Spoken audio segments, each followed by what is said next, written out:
Para o pessoal se deslocar aí da sala para a cozinha e vice-versa. Então, pessoal, primeiramente, bom dia, né? Muito bom a gente tá se reunindo hoje, né? Depois de tanto tempo sem se ver. Primeiramente, queria dizer que eu tô com muita saudade dos meus alunos. Não só dos meus, né? Mas de todos da universidade. Mas, enfim, vamos lá. Enquanto isso não passa, né? A gente vai aqui pensando no futuro, tá? Então, vou começar aqui.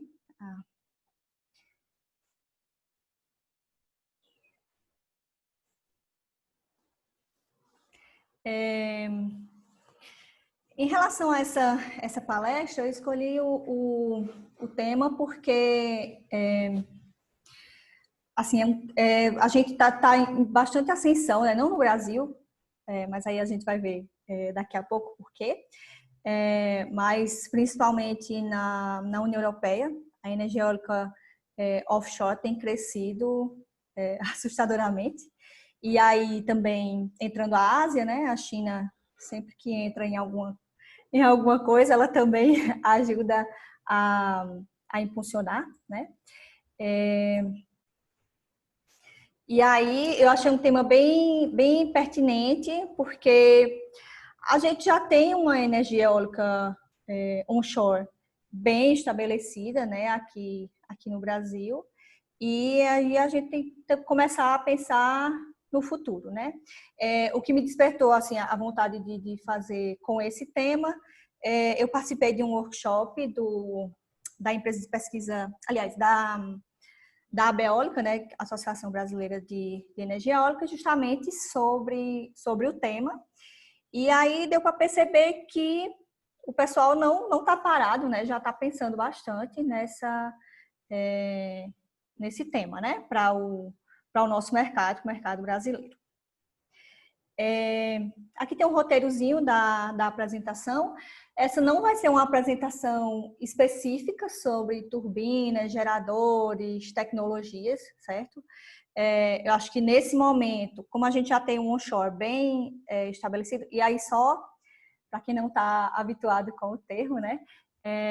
A gente tem o onshore, que é o que a gente tem hoje em dia, que é a geração na costa, né? Aliás, no continente, né? Em solo firme, e o offshore, né, seria a geração, a instalação, né, e aí não só de energia eólica, mas, enfim, a gente tem plataformas marítimas, e aí a gente chama de offshore, certo? Então, só para esclarecer o termo, né, para eu poder usar mais à vontade. Tá, então, como eu falei, a palestra não vai ser sobre tecnologias específicas, porque assim tem muita coisa da onshore que a gente já pode utilizar na offshore, certo? Então a gente vai ver algumas diferenças entre cada uma, mas a ideia aqui é passar um panorama do que a gente precisa começar a pensar, né, para ter a energia eólica offshore instalada no Brasil. Que aspectos estão relacionados, né? Onde é que a gente precisa se especializar, onde é que a gente precisa, e aí falando para os estudantes, né? Onde é que a gente precisa focar mais, né? Já se quiser escolher alguma área em relação a energias renováveis, você já tem um norte, né? Onde é que você pode se encaixar, né? Então, de maneira geral, energia eólica offshore, alguns aspectos tecnológicos em relação à logística, infraestrutura portuária, como é que a gente faz a conexão ao sistema elétrico, né? Quais são as dificuldades ou facilidades, né? Questões regulatórias e ambientais. Trago também algumas conclusões do relatório do Banco Mundial, certo? E, por fim, eu vou mostrar alguns temas de interesse, que seria, depois disso tudo, onde é que eu preciso focar, né? E aí também no fim da apresentação, e depois também a gente pode colocar, Fernando colocar no sistema, né? Alguns trabalhos que tem, né? Algumas dissertações TCCs, certo? Sobre o tema. O pessoal da UFRN está desenvolvendo muita coisa. Lá eles têm um departamento, né, que tem projetos relacionados à energia eólica offshore, certo? Então, só localizando, né, onde em que a energia eólica offshore está, né, é uma energia renovável, né, a gente sabe. E aí, a gente tem algumas políticas energéticas, né, que se preocupam com essa questão, né, de questões ambientais, certo? E daí surgiu, né, os 17 Objetivos de Desenvolvimento Sustentável, certo? E aí, as energias renováveis são o nosso objetivo 7, certo? E aí, elas entram mais especificamente nesse objetivo, né? Mas aí acaba que espalha, né? Dá para sentir os benefícios em outros objetivos, né? Se a gente for analisar especificamente cada objetivo, certo? Então, tem essa questão, né, de ser energia renovável. E aí a gente tem já bastante avanços tecnológicos, né, desenvolvidos por cadeias de suprimento, né, já são cadeias de suprimento, principalmente da União Europeia, já bem amadurecidas, certo? Porque já tem grande quantidade de projetos implantados.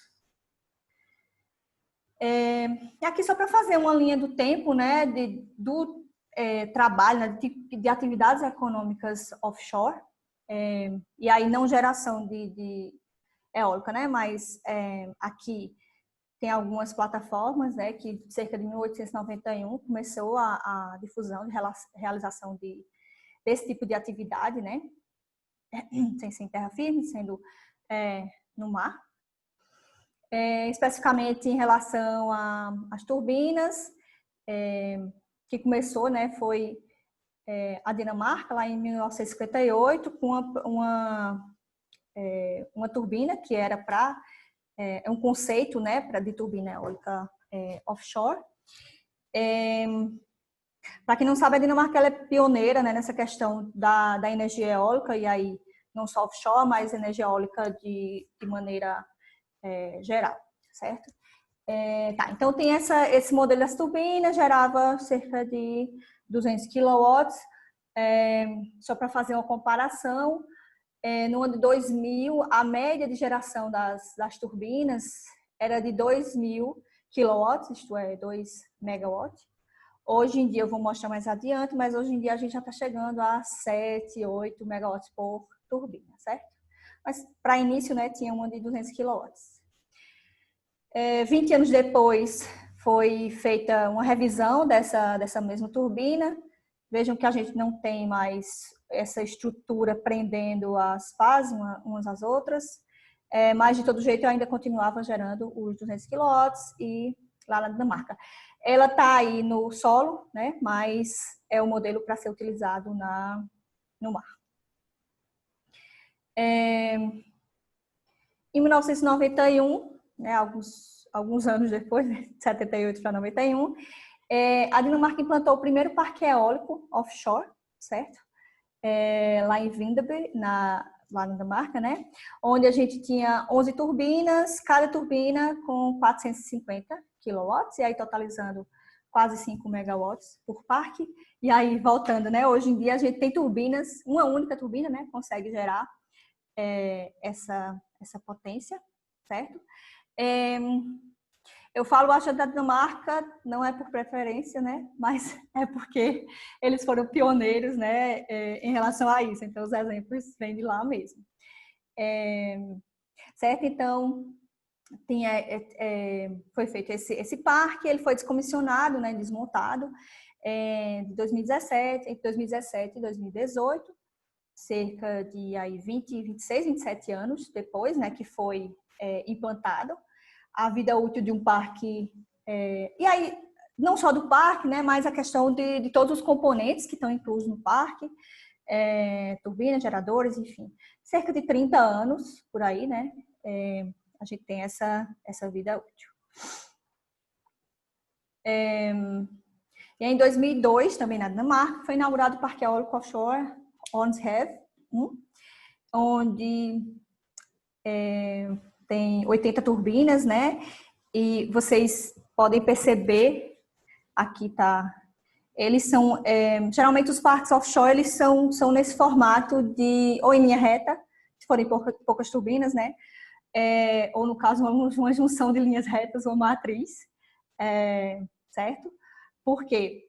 O que é que a gente percebe quando está falando de geração eólica aqui, né, no continente? A gente tem diferenças de altitude, o relevo, né, muda, certo? E aí eu preciso afastar as turbinas de maneira que uma não atrapalhe na outra, e aí fica um em cima, um embaixo e tal. No caso do offshore, a gente não tem esse problema de relevo, certo? Então, basta que seja dado o espaçamento que a turbina precisa para não atrapalhar a outra, né? Porque a gente tem um efeito de esteira atrás da turbina, né? E aí, se eu colocar muito próximo, uma pode influenciar na geração da outra, certo?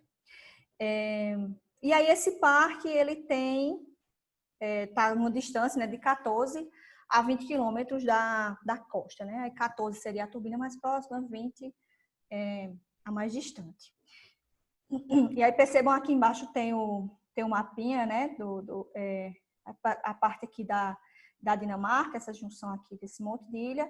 E aí está localizado justamente aqui do lado esquerdo, onde a gente tem, se eu andar mais para a esquerda, eu vou encontrar o Reino Unido, né? Então, essa área aqui, acho que eu tenho outra figura que mostra melhor, faz parte, né, do Mar do Norte, certo? E aí, justamente no Mar do Norte, atualmente a gente tem muitos empreendimentos, né, de geração offshore, e é um caminho, né, para cabos submarinos e tudo mais interligarem a parte dali do Reino Unido com o restante do Reino Unido, enfim, com o restante do continente. E aqui justamente, né, seria o outro lado, aqui, aqui a gente tem a Dinamarca andando para a esquerda, né, a gente tem, olhando assim o mapa de frente, a gente tem o Reino Unido, certo? E aí em 2012 foi inaugurado esse parque, e aí eu falei, né, que a gente tem o formato de matriz, né, e aí o próprio nome do parque, né, London Array, é bem sugestivo. Nesse parque as turbinas são 175 turbinas, já está a cerca de 20 quilômetros da costa, aqui a localização. Cada turbina é 3,6 megawatts. E aí, nesse caso, está dito aí, né, que a gente tem 2 subestações offshore. E o que é que acontece? Ter subestações ou não ter subestações também lá junto das turbinas. Vai muito da configuração do parque, da potência que tem que ser exportada do parque.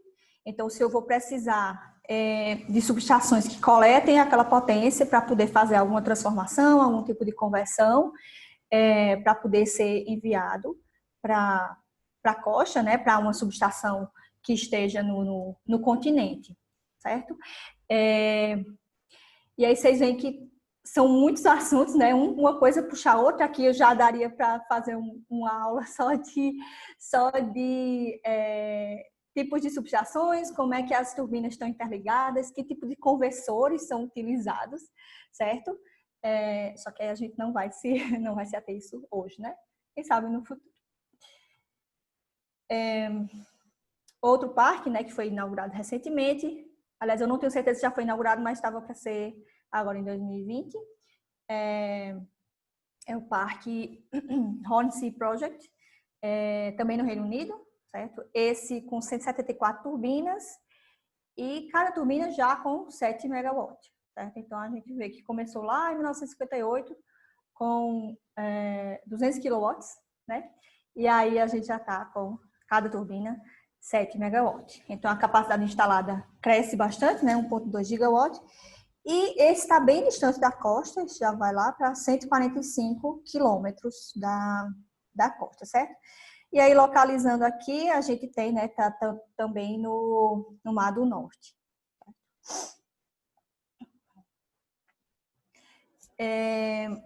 a Agência Internacional de Energia prevê que lá para 2042, né, a gente vai ter a energia eólica offshore, né, como a fonte número 1, né, em geração de energia.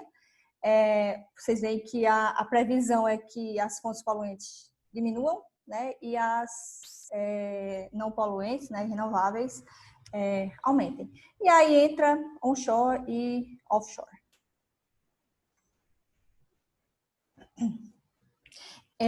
Aqui a gente tem uma evolução, né, de 4 anos, de 2015 a 2018, da instalação de novos parques eólicos, né?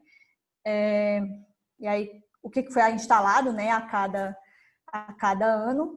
E aí, saindo na frente, né, o Reino Unido, a Alemanha e, aqui mais especificamente, em 2018, a China, né? Como eu falei, sempre que a China entra, não entra para brincadeira, né? Então, tem instalado bastante parques offshore.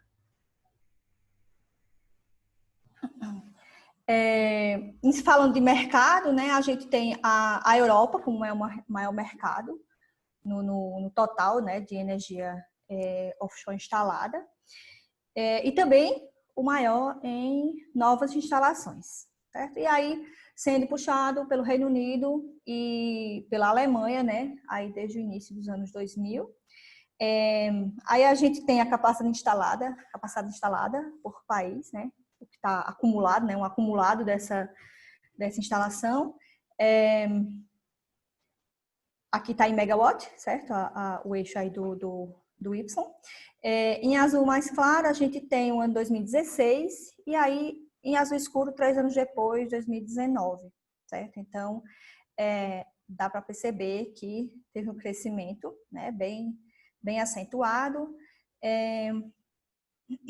A Dinamarca, apesar de ser sempre pioneira e tudo mais, mas ela não cresceu muito porque tem a questão que é um país pequeno, né? Já tem boa parte de suas fontes renováveis. A população da Dinamarca é cerca de, acho que a população da Paraíba, se não me engano, 5 milhões e meio, 5 milhões e 600 mil habitantes, certo? Então, dá uma freada mais, né, no crescimento. Quando a gente fala de transição energética, né, que aí está incluso no mercado, né, como o mercado funciona e como o mercado tem que funcionar em relação às fontes de energia. Então, a gente já fala bastante nessa questão de transição energética, não só na União Europeia, né, mas em todo o mundo, né, que é essa troca de fontes poluentes por fontes não poluentes, certo? E aí a União Europeia assumiu o compromisso de possuir 20% de matriz energética composta por energias renováveis até esse ano, né, de 2020. Eu não sei se já conseguiu bater essa meta, né? Veio a pandemia aí para bagunçar todas as metas disponíveis. E aí volta, né, nessa questão dos Objetivos de Desenvolvimento Sustentável, lá no objetivo número 7. E aí eles desenvolveram metas, né, para um conjunto de metas que são vinculadas e específicas para cada país membro da União Europeia, né, especificamente. Então, tem se percebido uma expansão da fonte eólica para novos mercados, e aí eu já falei lá no início, né, o mercado asiático e o mercado americano, certo? E aí, onde é que o Brasil pode se beneficiar, né, disso?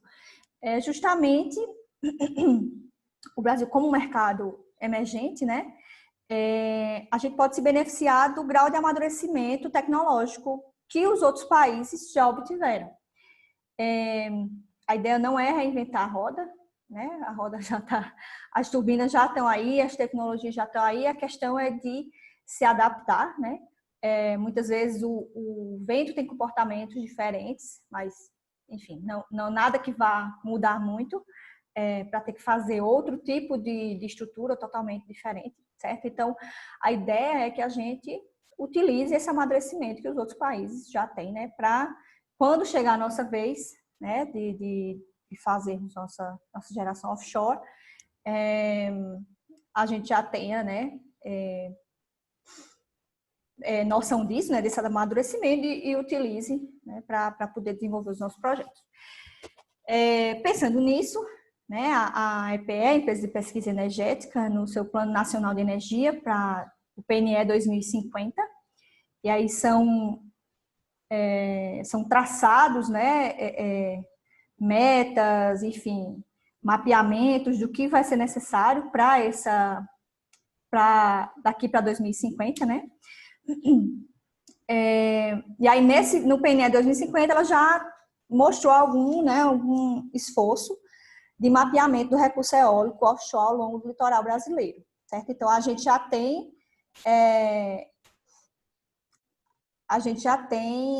alguma coisa, né, em relação a uma agência do governo, né, Empresa de Pesquisa Energética, em relação a isso. E aí, mais recentemente, esse tipo de fonte, né, também foi inserido no horizonte de médio prazo. E aí, quando isso acontece, ela vira uma fonte candidata à expansão das análises, certo? Então, ela vai começar a ser mais estudada com essa inserção no horizonte de médio prazo. Então, lá no Plano Decenal de Expansão da Energia, o 2029, também já tá previsto, né, essa questão. E aí, para ajudar no norteamento disso tudo, né, a EPE lançou o Roadmap de Energia Eólica Offshore, certo, do Brasil. Agora vai fazer um mês, sexta-feira, né, 5 de maio de 2020, teve o lançamento desse Roadmap, e ele é uma espécie de guia, né, a gente pode ter como um guia, de todos os aspectos que a gente precisa observar, certo? Em relação à energia eólica offshore. E aí, enfim, vai desde regulamentação, aspectos,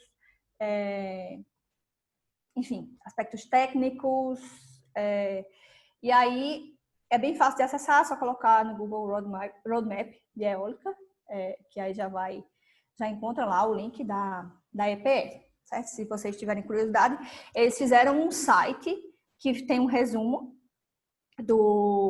desse roadmap, mas tem um documento, um PDF bem grande, bem extenso, que aí dá bastante detalhes.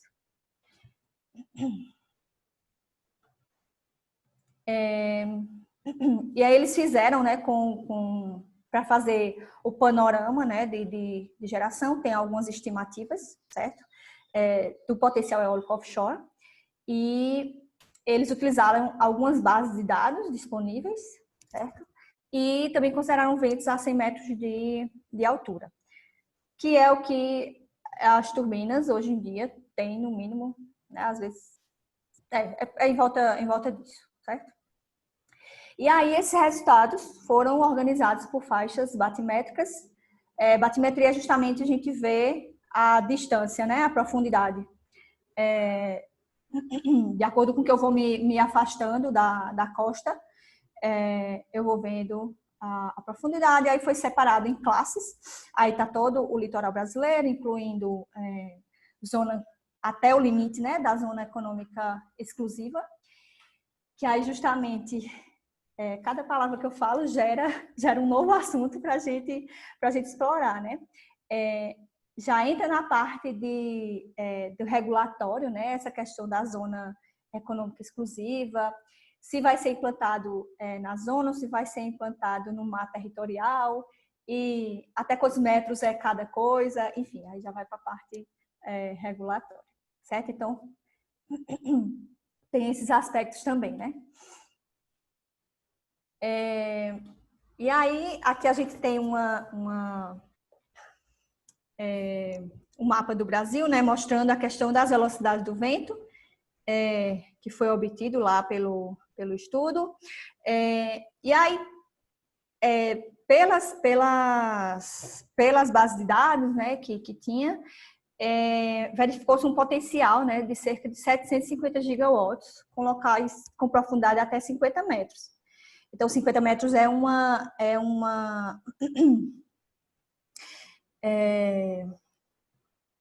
profundidade não é muito grande, né? E aí a gente pode ter, né, vocês podem ver a velocidade dos ventos, quanto maior, melhor, né? Onde a gente tem aqui, pertinho lá pega a parte ali que vai desde o Natal até São Luís, e aqui no fim, né, que vai desde Florianópolis até a fronteira com o Uruguai, certo? E aí, lembrando que esse potencial de 700 gigawatts é uma previsão, né? E aí, tem que se avaliar, né? Esse potencial seria se eu pudesse implantar em todos os locais, tal, sem nenhuma limitação. Só que a gente tem limitações, né? Questões de reservas, áreas que não podem receber influência enfim, de nenhum tipo, certo? E aí, área de proteção ambiental, rotas comerciais, rotas migratórias de aves, área de exploração de petróleo, enfim. Tem que dar o desconto, né? Obtivemos esses 700 gigawatts, mas aí tem que ver que áreas não tem nenhuma limitação, né? Para a gente poder ver verdadeiramente qual é o potencial que tem para ser gerado. E aí, provavelmente, isso vai ser feito no futuro bem próximo. Em relação aos aspectos tecnológicos, como eu falei, eu não vou especificar em relação a tipo de gerador, certo? Mas aí vou falar um pouco porque a gente tem que uma coisa diferente, né, que a gente tem da onshore. Na offshore a gente tem as fundações, certo? Que tipo de fundações a gente vai ter para a turbina. Nos projetos offshore tem uma tendência, né, a se utilizar turbinas eólicas de grandes dimensões. A gente tem espaço, não tem limitações, né? A limitação aí vai ser a tecnologia empregada na turbina, certo? Então aí tem um histórico, né, nesse gráfico das potências, né? Lá em 1991 a gente teve lá aquele parque lá na Dinamarca que tinha 450 quilowatts, e aí hoje em dia, 2018, né?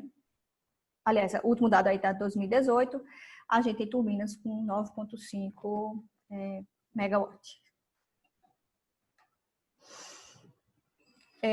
Só para mostrar, né, fazer uma comparação em relação aos anos, né, de como foi evoluindo isso, assim como evoluiu na potência, né, a gente, obviamente, se a gente quer mais potência, a gente precisa de mais área de ataque, né, do vento, e aí tem equações que ligam diretamente uma coisa à outra, certo? E aí a gente tem lá no ano de 85 um raio de 15 metros, e aí 2017, 160 metros, né? E aí uma interrogaçãozinha com 250 metros. Já tem algumas empresas com previsão de lançar turbinas com 220 metros, certo? Eu falei raio diâmetro, tá? Não é raio, não. Certo, diâmetro do rotor.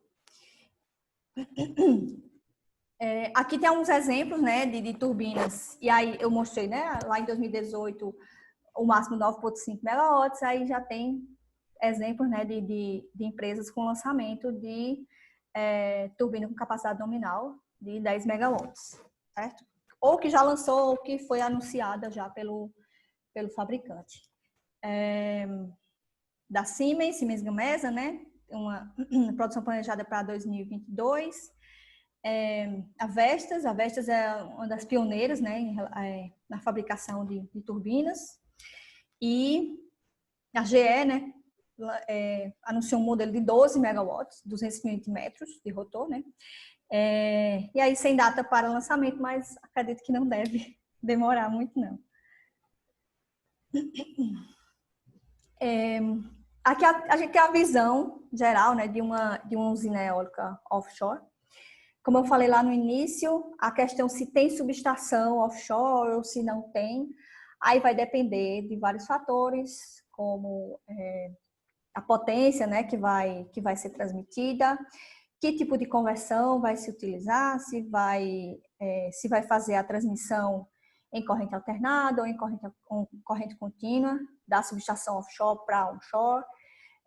Enfim, são muitas variáveis, né, que precisam ser, assim como, por exemplo, num projeto onshore, né, se a gente vai fazer uma linha de transmissão, a gente precisa analisar vários fatores para ver se a transmissão vai ser em AC, ou se em corrente alternada, né, ou se vai ser em corrente contínua. Então, basicamente, de forma bem simples, pega um checklist lá e vê o que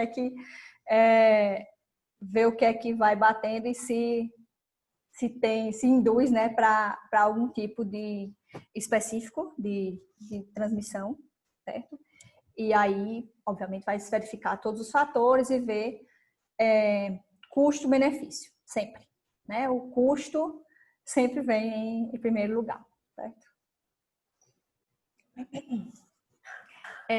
Em relação às fundações, achei importante mostrar, porque é um aspecto diferente, né, que a gente tem em relação às turbinas, à geração onshore, certo? Então, a seleção do tipo de fundação vai ser feita dependente, né, da profundidade da água, que condições tem o solo marinho, né, naquele local, as características da própria turbina e também a experiência da cadeia de suprimentos, né? Como eu falei, aquele know-how lá da cadeia de suprimentos também vai ajudar nessas decisões.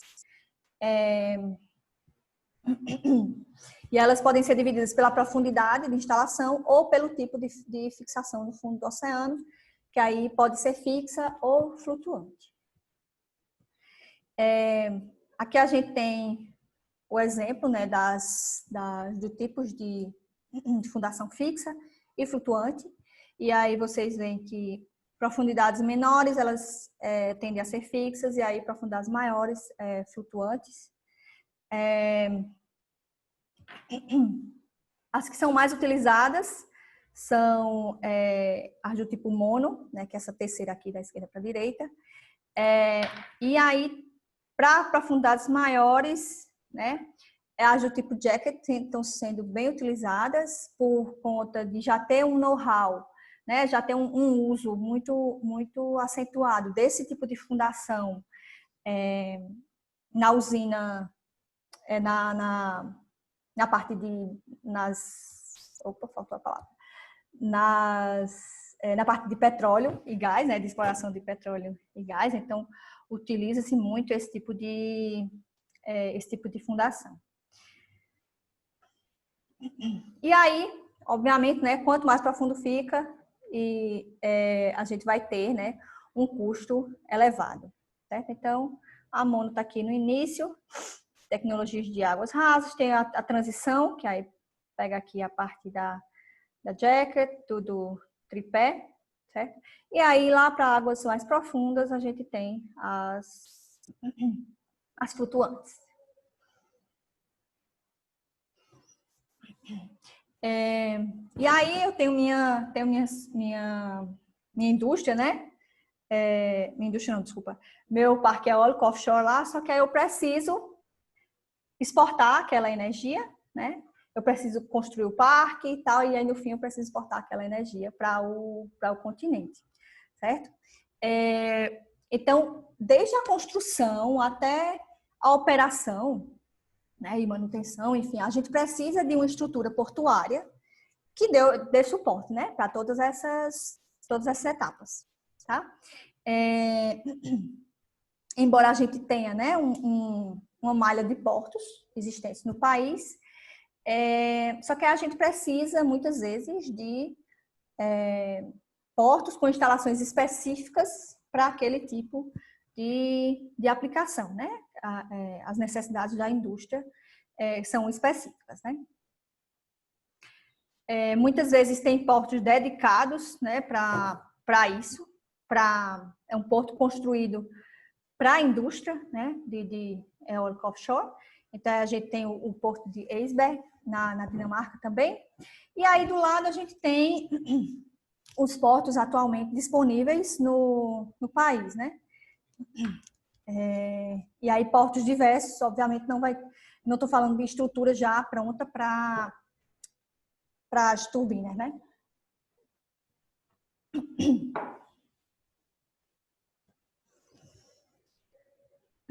Então, a gente precisa analisar essa infraestrutura que a gente tem, né? Se eu posso juntar, né, uma coisa com a outra. Eu tenho aquele mapa lá que mostra as velocidades de vento, onde é que eu tenho as maiores velocidades de vento, onde é que seria o local mais adequado para fazer a geração. E aí, ali perto, o que é que eu tenho de porto, o que é que eu tenho de estrutura para dar subsídio, né, dar o apoio para eu poder construir o parque e aí depois fazer manutenções e tudo mais. Então, eu preciso, quando eu pensar no meu parque, eu preciso pensar que tipo de reforço, né, eu vou ter que fazer na minha rede. Aí não só a rede elétrica, mas também a estrutura portuária, né? Que tipo de adaptação eu vou ter que fazer.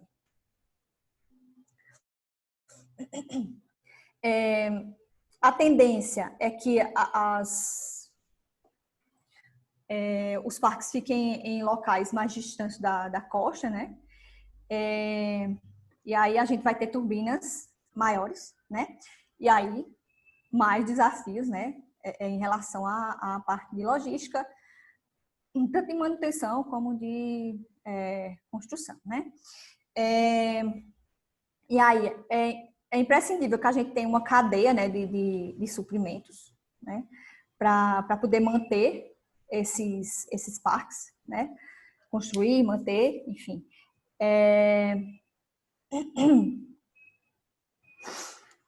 E aí, como eu falei lá no início, a questão de a gente pegar a experiência dos outros países, o nível de maturidade dos outros países para utilizar isso aí, né? No caso, o mercado europeu já tem um nível de maturidade bem avançado, só que isso, mostrei, né, a linha do tempo lá, demandou muito tempo, né, esforço, investimento. Não é de um dia para o outro que a gente alcança o patamar que eles têm hoje, né?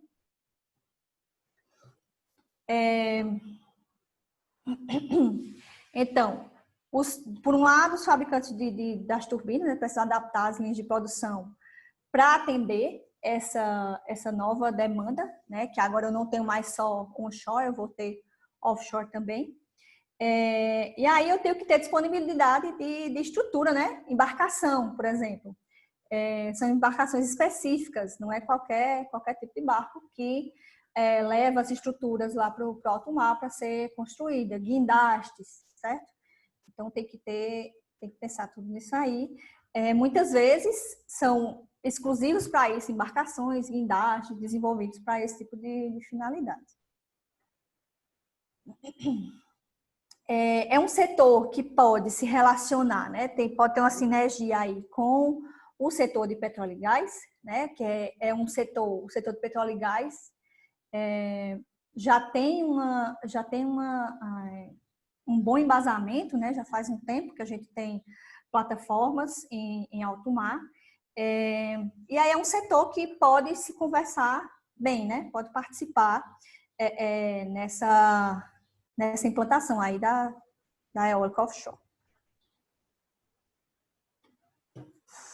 E aí eu já tenho meu parque lá, beleza, tá pronto, e aí vamos botar para funcionar, né? Só que antes disso, na fase de projeto, eu já tenho que ter pensado como é que eu vou escoar, né? Como é que eu vou interligar aquele parque para transmitir, né, a energia que está sendo gerada lá. Geralmente, o que é que acontece? no litoral, a gente tem áreas populosas, né, se você pegar perto de grandes cidades. Tem áreas com muita área de proteção ambiental, né? As redes de energia, como não tem nenhuma grande geração perto, são redes mais fracas, né? Então, a gente tem alguns empecilhos aí, né? Quando vai pensar nessa questão da conexão, certo? Então, tem que ver qual é a viabilidade, né, de se fazer essa conexão.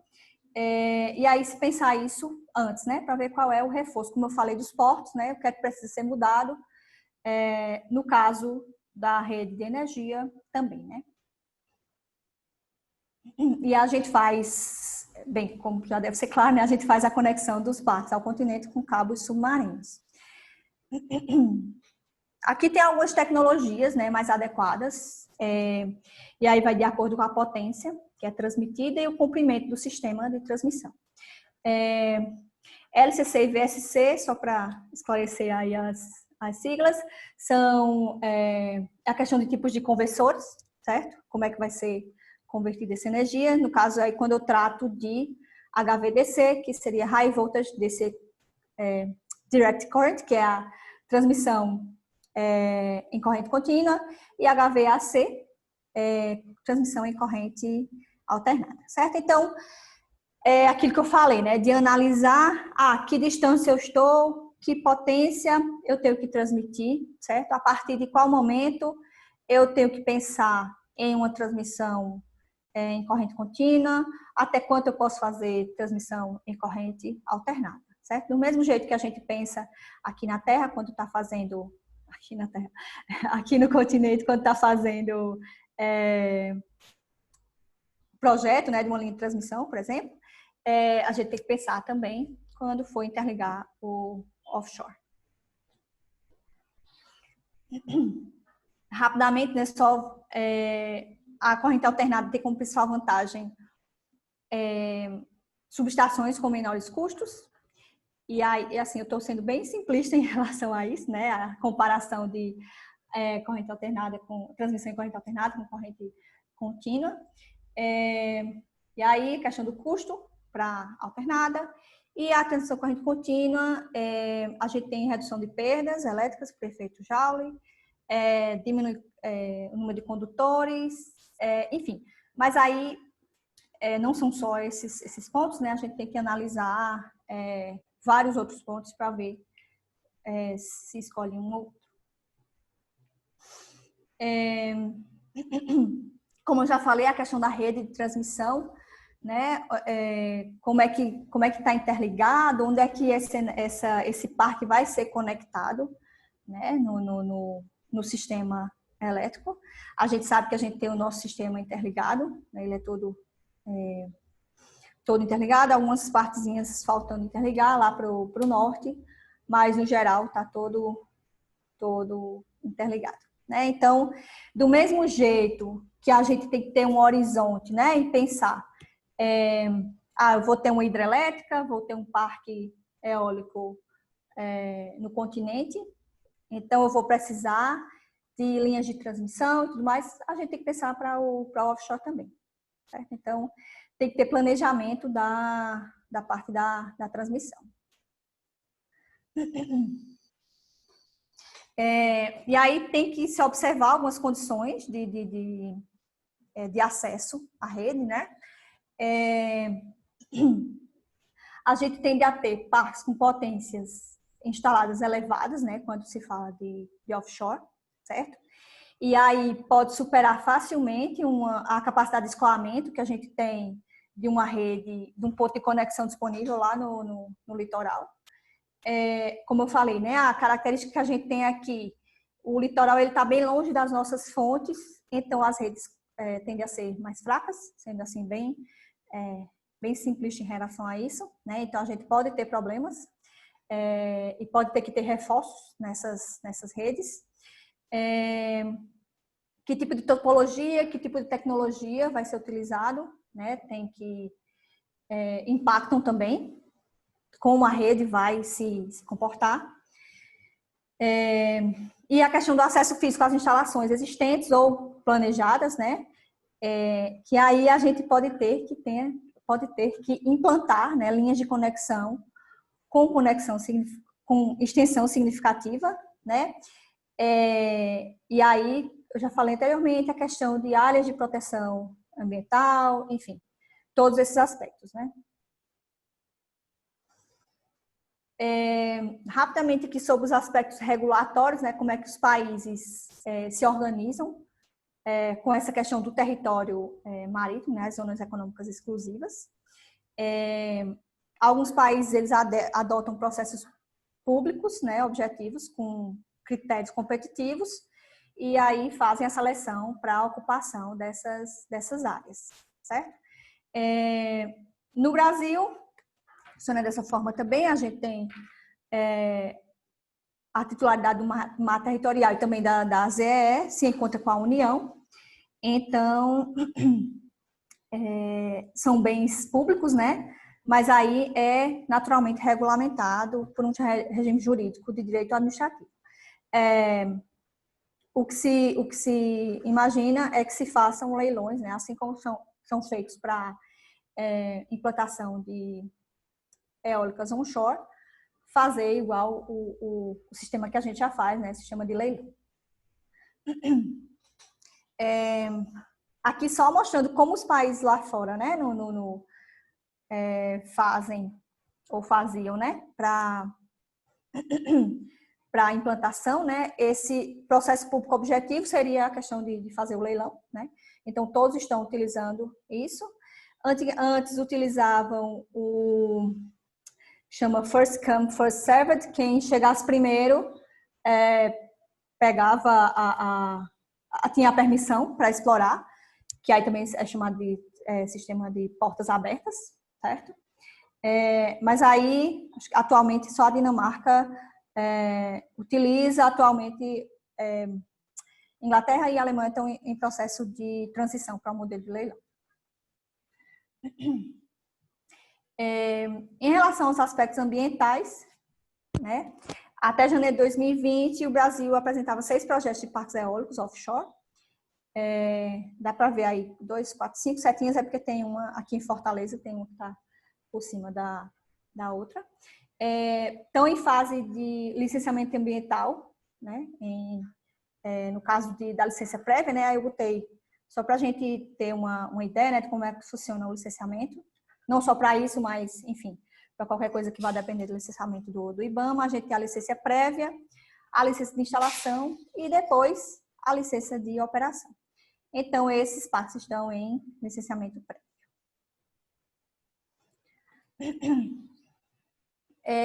Nesse licenciamento, não pode pensar só no parque, tem que pensar também na linha de transmissão, que vai fazer o escoamento, né, dessa energia gerada, porque senão depois a gente não pensou na linha, né, não tinha essa obrigatoriedade. Só que aí o parque fica pronto, o parque pode gerar, mas aí não tem como escoar a potência, né?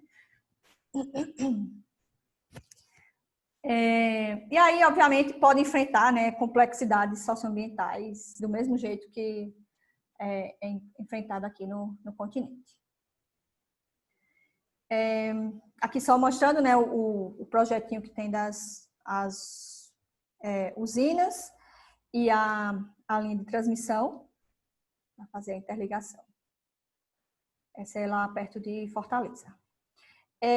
Aqui eu coloquei mais para vocês consultarem depois na questão de os dados desses parques, né? Qual a potência, o que é que está previsto, como é que está previsto para acontecer.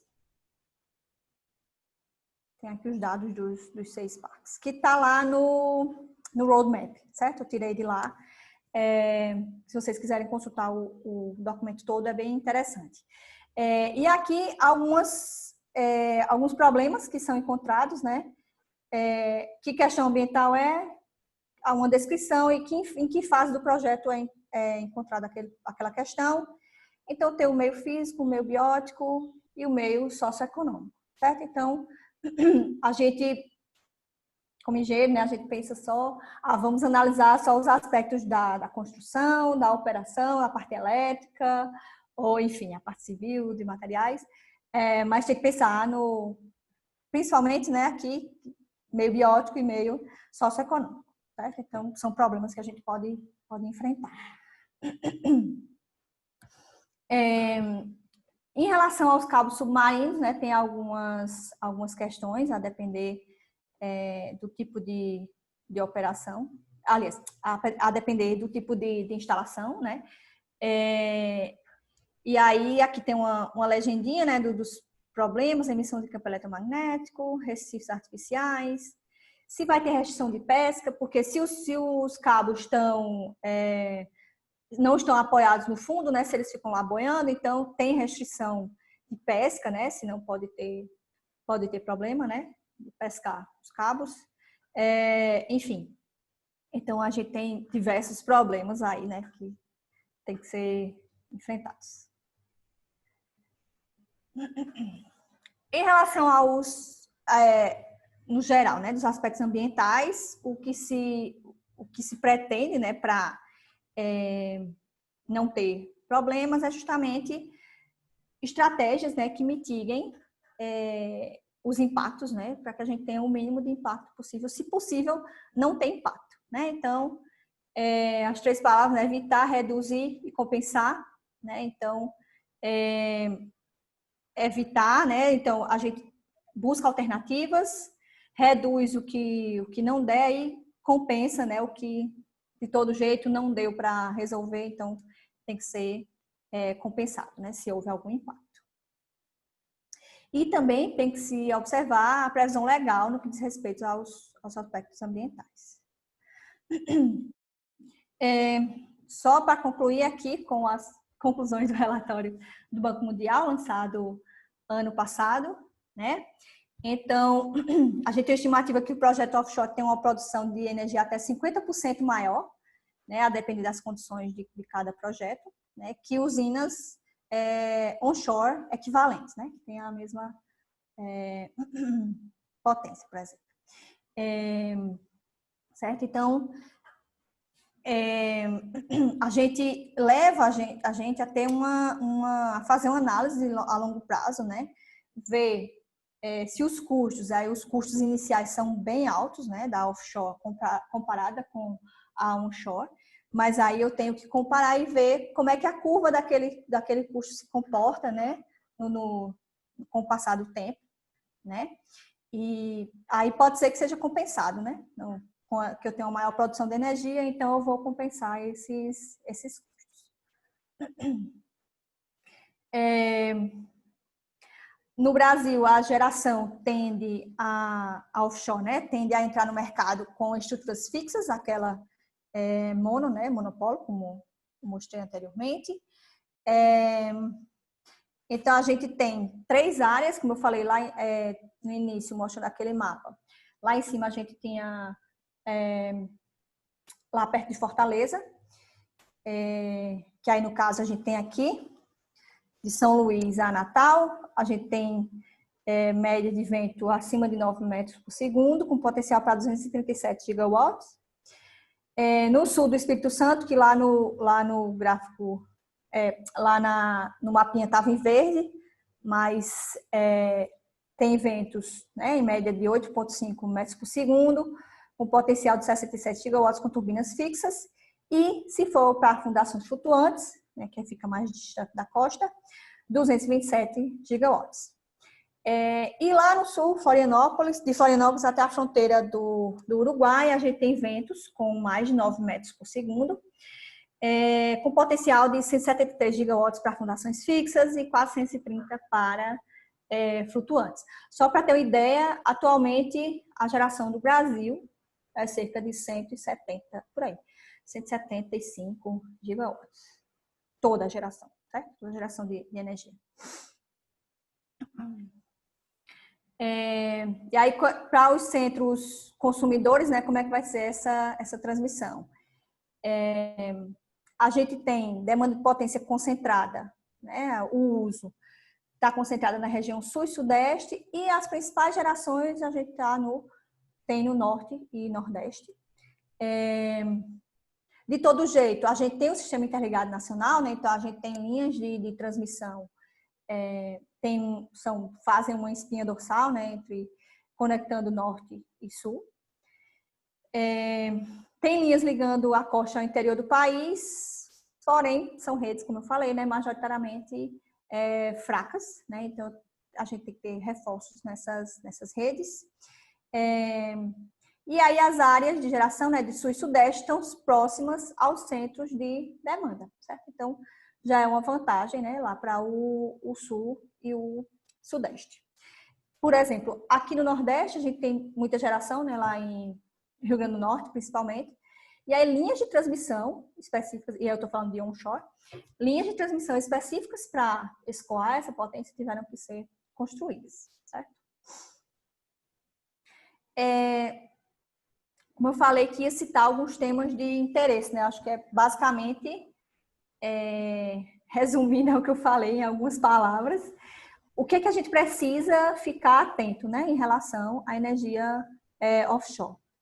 Regulamentação, principalmente, porque envolve essa questão do mar territorial, das zonas econômicas exclusivas, certo? A parte de mapeamento tecnológico, o que é que a gente tem de tecnologia, o que é que dá para usar, o que é que não dá, certo? Principalmente a parte de fundações, certo?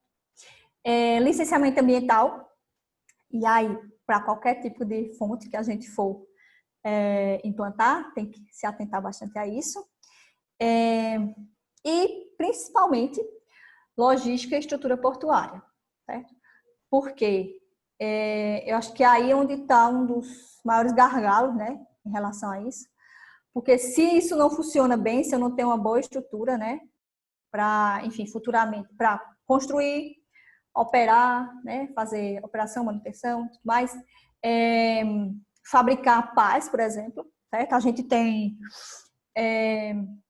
por exemplo, lá em Suape a gente tem a LM, né, LM Wind Power, que ela faz pás, né? O negócio dela é fazer as pás, certo? Então, já tem uma indústria de pás que está situada num porto, certo? Pá é um negócio grande que dá trabalho para transportar. Então, se já está no porto, já é uma vantagem, certo? Então, esses pontos aí eu acho que são bem importantes da gente se atentar, né, para começar, né, já que vamos ter offshore, né, então, por onde é que a gente começa, né? O tempo já foi, deixa eu ver. Vixe, já passei. Deixa eu interromper aqui. Eu acho...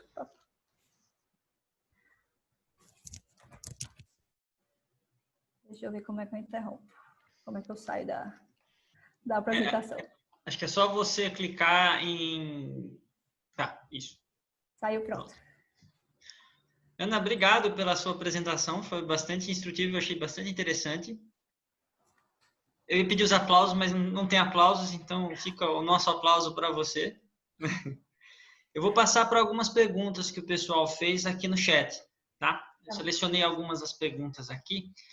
A primeira pergunta que apareceu, de certa forma, eu acho que você respondeu ao longo da sua palestra, mas se você puder fazer um pequeno sumário, que foi a seguinte: qual a vantagem de você trabalhar com geração offshore em relação a onshore? Ou quais as vantagens, né? Bem, basicamente é a questão de espaço, né? A gente, vocês viram, né? Nas imagens a gente a gente consegue concentrar uma grande quantidade de turbinas num espaço pequeno, né? Relativamente pequeno, porque eu não tenho questões de relevo, enfim, árvores e tudo mais que eu tenho que desviar, né? Potências, eu consigo gerar potências muito maiores, e aí, como você falou, né, acho que eu respondi durante a apresentação, só mostrando, né, os dados de potência que a gente consegue gerar. Acho que basicamente isso, né? Só de potência já tira todas as outras os outros argumentos, né? Mas, enfim, tem outras coisas que precisam ser analisadas, mas acho que basicamente isso. Uma outra pergunta que surgiu, Ana, tem a ver com a localização desses geradores, desses aerogeradores em relação à costa, né? Aí uma pessoa fez a seguinte pergunta: essa distância que é colocada, esses aerogeradores em relação ao litoral, tem relação apenas com a força de ventilação que você consegue para mover essas turbinas, ou também tem alguma relação com, do ponto de vista de questão ambiental, proteção de ave migratória? Então, o primeiro ponto que se observa é a questão da velocidade do vento, né? Aí eu acho que é o fator-chave. E aí, essa questão de se tem rota de aves, corais, enfim, aí isso vai mudando, né? De acordo com a localização, né? Eu tenho uma área que tem o vento médio é tantos metros por segundo, e aí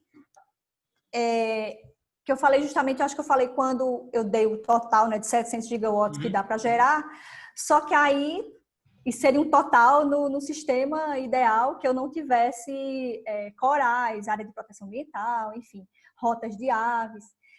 Então, essa potência, ela vai diminuindo, né, vai se adequando de acordo com o que a gente vai fazendo as limitações, né?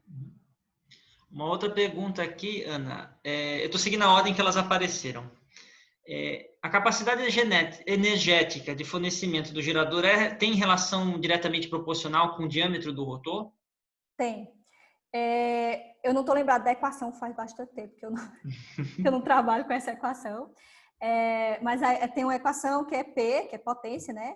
É igual a 1/2 da velocidade. Aí entre a velocidade do vento e o diâmetro do rotor. Que aí a gente chama de diâmetro do rotor, o rotor apesar de, enfim. Mas enfim, é o que gira, né? Se a gente olhar a máquina separadamente, o rotor é só o que está lá dentro, né? Da nacelle. Mas a gente chama de diâmetro do rotor justamente, vou pegar até aqui Você trouxe um exemplo.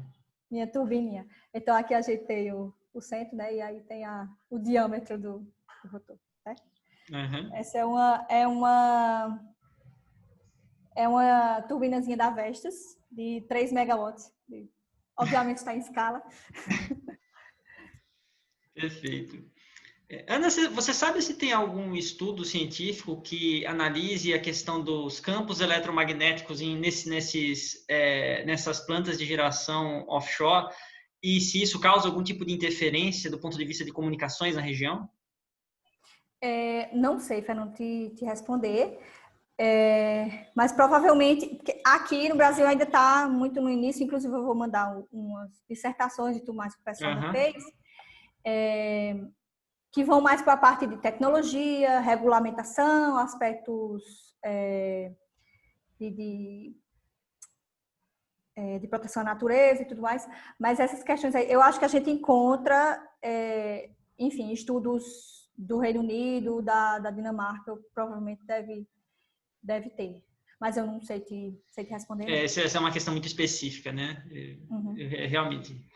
E aí, geralmente se estuda, tem projeções, né, para o que vai acontecer, mas se estuda isso quando o parque já existe, né, e a gente consegue fazer alguma medição.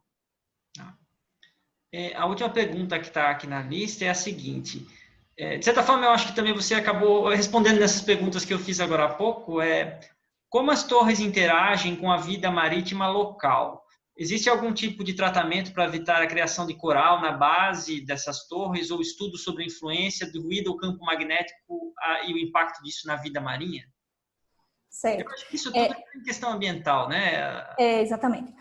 Em relação às torres, eles fazem... Eu até estava vendo um estudo que, dependendo do tipo de torre também, né? Por exemplo, essas fixas, aqui eu citei mais, elas meio que são um coral artificial, né? Acaba que os próprios animais, né? Enfim, seres vivos que a gente tem lá, eles se adaptam aquela torre vira ali um coral artificial. Mas tem também eles já desenvolvem é tipo uns cíliozinhos que coloca para os bichos não prenderem na torre, certo? Então, tem que ser analisado qual é a biota, né, do local, o que é que vai ter, qual vai ser o impacto nisso. E, bem, eu vou ler então a última pergunta que chegou, daí a gente encerra por aqui. Daí, se as pessoas que assistiram à palestra tiverem outras perguntas, podem entrar em contato com a Ana, talvez por e-mail depois, né, Ana? Uhum. Vou dar uma pergunta em pedaços. Tem a ver, é o seguinte, se você tem uma ideia da relação entre a diferença de custo de manutenção entre PAC onshore e offshore? Eu não tenho ideia do valor, mas dá para fazer uma Meu previsão. palpite é que o offshore é mais caro, né? Exatamente. E aí, assim, eu acho que foi uma das últimas coisas que eu falei, né, em relação ao custo, de ver se vale a pena, né, ao longo do tempo. Porque, assim, compara, né? Você tem uma equipe de operação e manutenção para um parque onshore, onde você se desloca de carro, então você vai gastar combustível, né? Enfim, manutenção do carro. E aí 2, 3 operadores, no máximo, conseguem ir lá fazer a manutenção. E aí você pensa numa offshore, né? Onde você não dá para ir de barco, nem de lancha, né? 2 pessoas, tem que ir um barco, especialmente para isso, né? Ou então helicóptero, no caso. Enfim, então já dá para ver que o custo mesmo a gente não tendo valores, né?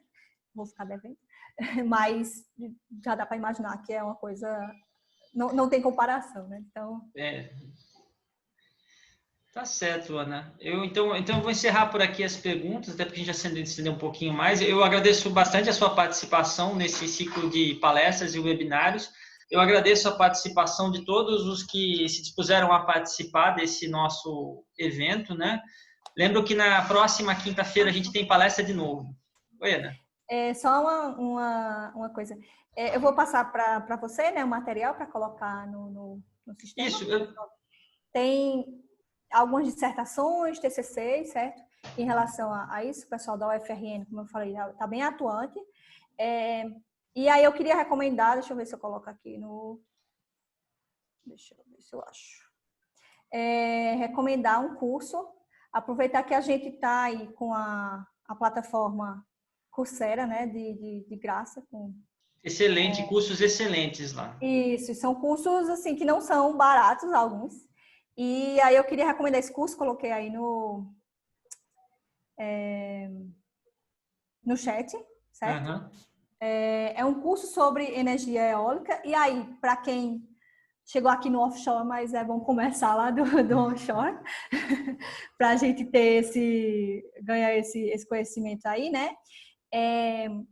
É um curso, é bem completo o curso, são professores, enfim, deixa eu contar a história do curso. Eu participei como avaliadora desse curso, enquanto eu estava fazendo o doutorado de sanduíche lá na Dinamarca. Então, é um curso da DTU, da Universidade Técnica da Dinamarca. E aí, ele é bem completo, tem, inclusive, um dos professores o professor que estava me orientando é um dos professores que dá uma das aulas. E aí, para quem quer conhecer, né, a energia eólica, né, para quem ainda não tem muita vivência, acho que é um curso interessante, certo? Além de avaliadora, eu fui garota propaganda do curso, então tem um vídeo no YouTube também. Perfeito. Tá, então eu queria agradecer. É sempre bom falar sobre energia eólica. Certo? Então, agradecer a todos, a presença de todos. E agradecer, Fernando, aí pela organização. Obrigado, Ana. Bem, pessoal, obrigado. Então, voltamos na quinta-feira, então, com o professor Gabriel, que vai falar sobre Deep Learning. Todos estão convidados, vocês podem ter acesso por aqueles links de divulgação para pegar o ingresso pela plataforma do Simpla, mesmo horário às 10 da manhã, pessoal. Então, até lá. Até logo, Ana. Até mais, gente.